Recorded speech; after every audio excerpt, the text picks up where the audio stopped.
சரிப்பா. Thank you thank you thank you.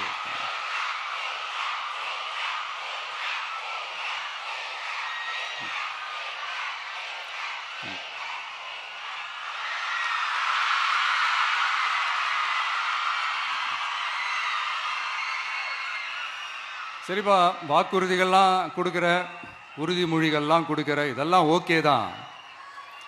ஆனால் Stalin sir செய்ய முடியாததை நீ எப்படி செய்வ அப்படின்னு உங்களுக்கு ஒரு கேள்வி ஒன்று வரும். அது சிம்பிளாக ஒன்று சொல்கிறேன். இப்போ தான் ரீசெண்டாக அதை பற்றி நான் முழுமையாக ஒன்று தெரிஞ்சுக்கிட்டேன். நம்ம மாநிலத்துக்கான மொத்த பட்ஜெட் வந்து 4.39 லட்ச கோடிகள். அதில் 30% ஸ்டாலின் சார் டாக்ஸுக்கு போகுது. இது என்னடா புது டாக்ஸ்ன்னு கேட்குறீங்களா? ஆமாம், இந்த பட்ஜெட்லேருந்து ஒதுக்குற நிதியில் 20% ஸ்டாலின் சாருக்கு போகுது. அதில் 10% அவங்க மந்திரிங்களுக்கு போகுது. மொத்தமாக 30% ஆச்சா? கவர்மெண்ட்டுக்கு தான் வரி கொடுப்பாங்க. ஆனால் கவர்மெண்ட்டே ஒருத்தவங்களுக்கு வரி கொடுக்குதுன்னா அதுக்கு பேர் ஸ்டாலின் சார் டாக்ஸ் தானே. இதை விட நாகரிகமாக நீங்கள் அடிக்கிற கொள்ளையும் நீங்கள் அடிக்கிற ஊழலையும் சொல்ல முடியாது. மக்களுக்காக ஒதுக்குற பணத்தை நீங்கள் அப்படியே சைடில் ஒதுக்காம மொத்த பணத்தையும் மக்களுக்கே செலவு பண்ணிட்டா ஒரு சூப்பரான நல்ல அரசாங்கத்தை கொடுக்கலாம்ல.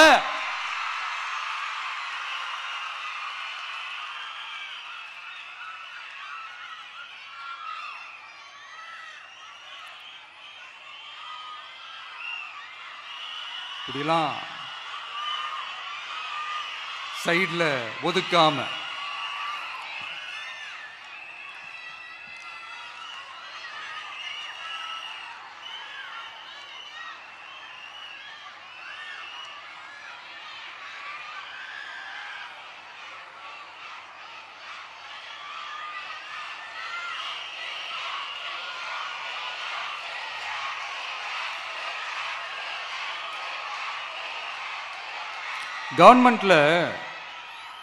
கவர்மெண்ட்ல காசு இல்லை அப்படின்னு சொல்றாங்க.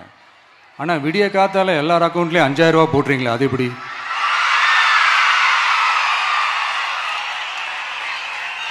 $2000 போடுறீங்க, 3000 போடுறீங்க, 4000 போடுறீங்க, இதெல்லாம் எப்படி? ஸோ கவர்மெண்ட்ல காசு இருக்குது, பற்றாக்குறை தான் காரணம். அந்த பற்றாக்குறைக்கு காரணம் என்னன்னா இந்த மாதிரி ஸ்டாலின் சார் டாக்ஸ். இதெல்லாம் ஒழிச்சாலே போதும், எல்லாமே தன்னால நல்லாவே நடக்கும்.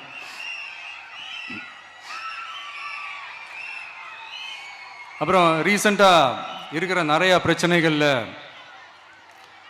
சில பிரச்சனைகள்லாம் ஓடிட்டு இருக்கு இல்லையா?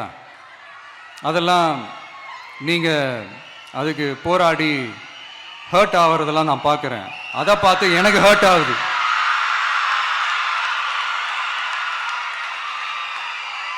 அதெல்லாம் நான் பார்த்துக்கிறேன். நாமளும் நீங்களும் சேர்ந்து மக்களுடைய பிரச்சனைகளை மட்டும் பார்ப்போம், சரிங்களா? அவ்வளோலாம் ஹர்ட் ஆகுதுங்க, அதெல்லாம் வருத்தலாம் கிடையாது.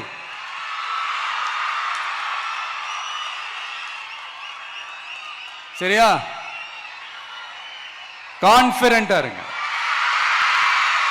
நல்லதே நடக்கும், வெற்றி நிச்சயம். மீண்டும் சந்திக்கும் வரை நன்றி, வணக்கம்.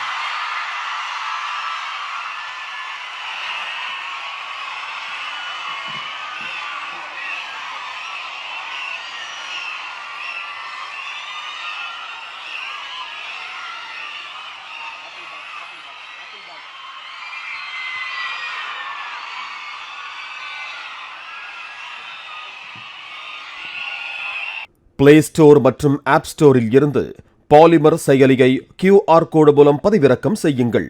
செய்திகளை உடனுக்குடன் பெறுங்கள்.